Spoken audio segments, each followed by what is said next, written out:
Planning on the Dandora project started in the 1970s as a response to the urgent need for affordable housing units for lower-income households in the eastern parts of Nairobi. The then Nairobi City Council, with finances from the World Bank, was to prepare the plots and build roads as well as education, social, and health facilities. The once organized plan for decent residential buildings did not quite materialize, as those allocated the plots changed the architectural design, putting up squeezed buildings in response to the demands of accommodation from the increasing population in Nairobi's Eastlands and Nairobi City in general. As the urban population grew, so did the burden of solid waste management, and in desperation to dispose of this waste, a quarry that existed next to Dandora Housing Project became the city's unofficial dump site in the late 1970s.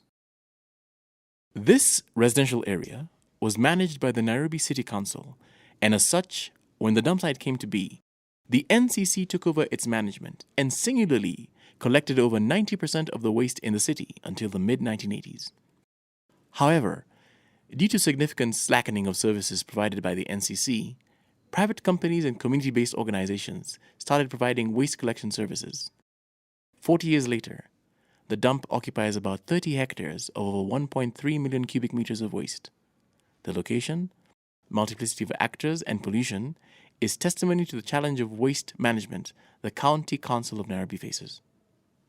All day, a stream of waste collection trucks, some belonging to the NCC, the National Youth Service (NYS), and private collection companies offloaded the dump with no order, dumping every conceivable type of waste, industrial, agricultural, domestic, and medical, all piling up into a mountain of hazardous trash that the residents have to live with.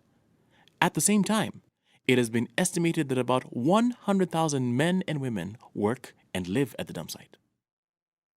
The weekly exercise of waste burning on sections of the site by the City Council and the plumes of foul-smelling smoke and fumes released into the air create a daily environmental catastrophe that people in the dump site and the surrounding settlements have to contend with.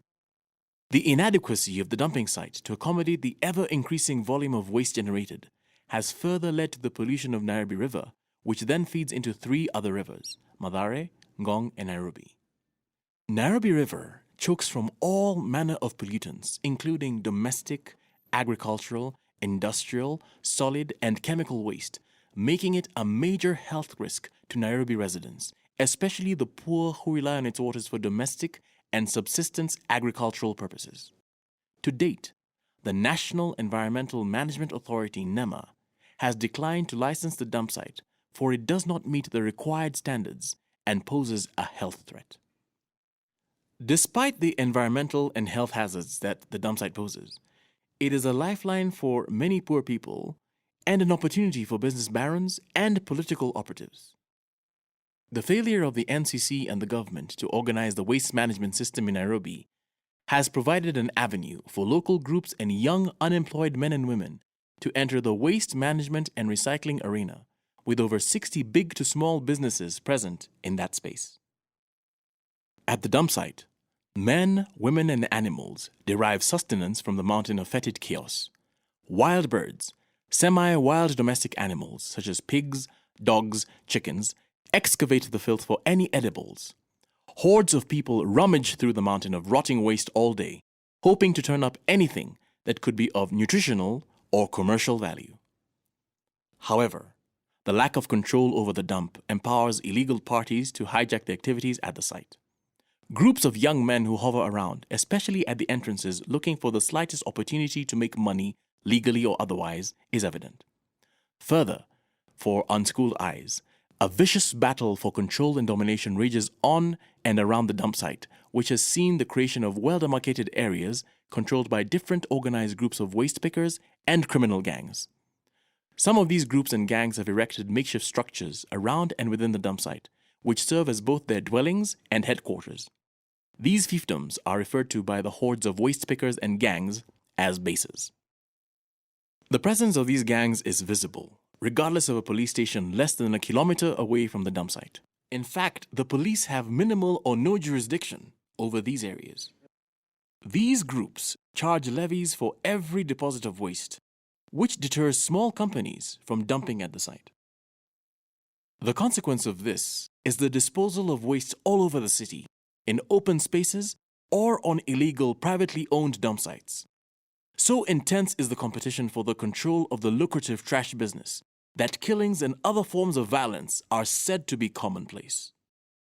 Corruption thrives in and around Dandora dump sites, where individuals collecting waste on site are forced to pay protection fees or risk beatings, robbery, and being barred from scavenging at the site altogether.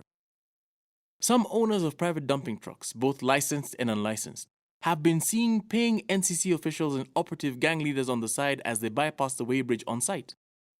Meanwhile, business barons who own numerous waste collection trucks allegedly pay huge kickbacks to senior NCC officials to dump without interruption or paying any fees on site. It is said that corruption is present even among the waste pickers who pay a fee to access waste at the site. Another group of beneficiaries includes urban farmers and recycling outfits, such as community-based and faith-based organizations and private firms.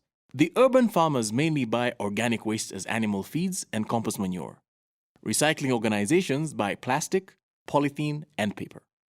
There are now a number of CBOs, including charitable organizations, welfare societies, village committees, self-help groups, and residential associations that receive support from NGOs like UNEP and UN Habitat, who offer training on recycling and waste collection, and are constantly lobbying to have the dump site relocated.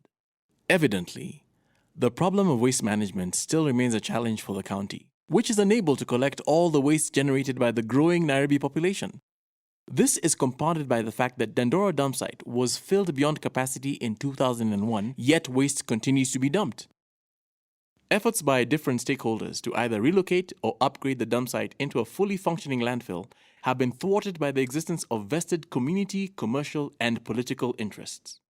There has been a proposal to relocate the dump site to Ruai, but Kenya Airports Authority has contested this, arguing that the suggested site is too close to the Jomo Kenyatta International Airport, and birds attracted to the waste may pose a safety risk to flights. Other stakeholders argue that the relocation of the dump site is not well thought out, as the needs of those benefiting from the site have not been assessed. But even if Dandora dump site is closed, there would still be the problem of more than 1.3 million cubic meters of dump remaining in the middle of a residential area. Behind the scenes, the solid waste management in Nairobi remains ambiguous. The current state of play appears to be very stable, the network of actors very complex, and a majority of them only interested in their own profit and protective of it and subsequently their ill-gotten gains.